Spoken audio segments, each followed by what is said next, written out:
किसी भी लोकतांत्रिक देश में आप अभी के प्राइम मिनिस्टर की तुलना पिछले वाले प्राइम मिनिस्टर से नहीं कर सकते।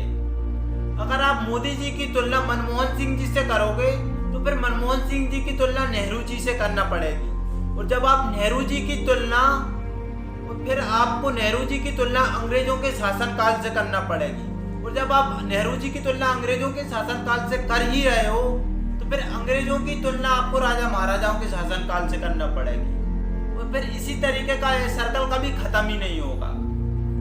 हमें एक लोकतांत्रिक देश में छोटी छोटी बातों का ध्यान रखना होता है। जैसे हम पिछले वाले प्राइम मिनिस्टर की तुलना अभी के प्राइम मिनिस्टर से जरूर कर सकते हैं कुछ बातों में। जैसे कि अगर पिछले वाले प्राइम मिनिस्टर के समय में शिक्षा व्यवस्था, स्वास्थ्य व्यवस्था, सड़क व्यवस्था या फिर और भी काम अच्छे हुए हैं तो इस वाले प्राइम मिनिस्टर के तो फिर अभी के समय में क्यों नहीं हो रहा है, इस बात की तुलना हम जरूर कर सकते हैं।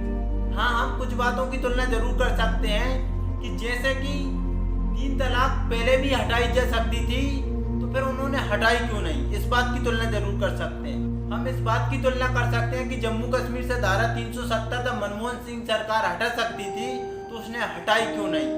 हम इन सब बातों की तुलना जरूर कर सकते हैं, लेकिन हम इस तरीके की तुलना बिल्कुल नहीं कर सकते कि 4G अभी के समय में क्यों आया, पिछले समय में क्यों नहीं आया, या फिर टेक्नोलॉजी अभी क्यों आगे बढ़ी, पिछले समय में क्यों नहीं बढ़ी, या फिर बोले तो हम इंटरनेशनल लेवल पर अभी क्यों गए हैं, पिछले समय में क्यों नहीं जा पाए। तो अगर तुम इन सब चीज़ों की तुलना करोगे पिछले समय से तो आपको इतना समझना होगा कि कोई भी चीज़ समय पर भी आती है। अगर किसी पर्टिकुलर व्यक्ति की वीडियो वायरल भी होती है तो वो एक समय पर ही होती है, ऐसा नहीं कि वीडियो डाली और वो वायरल हो जाएगी। उसी तरीके से कुछ समय लगता है हर काम के लिए। इंडिया के अंदर टेक्नोलॉजी आई लेकिन वो एक समय पर ही आई। ऐसी बात नहीं है कि प्राइम मिनिस्टर ने टेक्नोलॉजी लाने की कोशिश नहीं करी थी, उन्होंने खूब कोशिश करी थी, और उसी कोशिश के क्रम में अब टेक्नोलॉजी आ पाई है। और हमें इस बात का भी ध्यान रखना होगा कि अगर 2 सेम व्यक्ति जिनके पास एडवांटेज सेम है, अगर हम उनकी तुलना कर रहे हैं तब तो ठीक है, लेकिन अगर एक व्यक्ति गांव का और एक व्यक्ति शहर का, अगर हम इन दोनों की तुलना करेंगे तो फिर गलत होगा। क्यों? क्योंकि गांव के व्यक्ति के पास एडवांटेज डिसएडवांटेज दोनों अलग हैं, और शहर के व्यक्ति के पास एडवांटेज और डिसएडवांटेज दोनों हैं। तो हम इन दोनों का कभी कंपैरिजन ही नहीं कर पाएंगे, और हमें इसी सोच के साथ में एक लोकतांत्रिक देश में चलना होगा।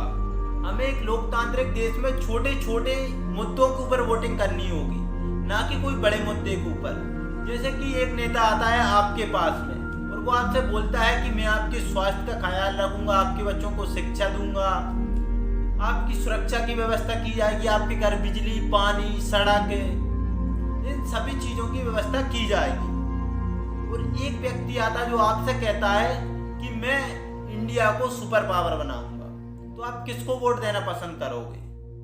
मेरे हिसाब से पहले वाले व्यक्ति को वोट देना ज़्यादा सही काम रहेगा। क्यों? क्योंकि जब लोगों के पास शिक्षा होगी, स्वास्थ्य होगा, सुरक्षा होगी, तो वही लोग आगे चलकर खुद ही सुपर पावर बन जाएंगे। लेकिन जब लोगों के पास में ना ही शिक्षा होगी, ना ही स्वास्थ्य होगा, ना ही उनके पास अच्छा एजुकेशन होगा, तो वो चाहकर भी सुपर पावर नहीं बन सकते। इसलिए जब भी पोलिंग बूथ पर वोट देने जाओ तो बड़े बड़े मुद्दों के ऊपर नहीं बल्कि छोटे छोटे मुद्दों पर वोटिंग करना। अगर कोई व्यक्ति आपको एक्सट्रीम लेवल पर जाकर सपने दिखा रहा है तो हमें इतना भी सोचना चाहिए कि वह उस व्यक्ति अपनी बातों को पूरा कर सकता है या नहीं कर सकता।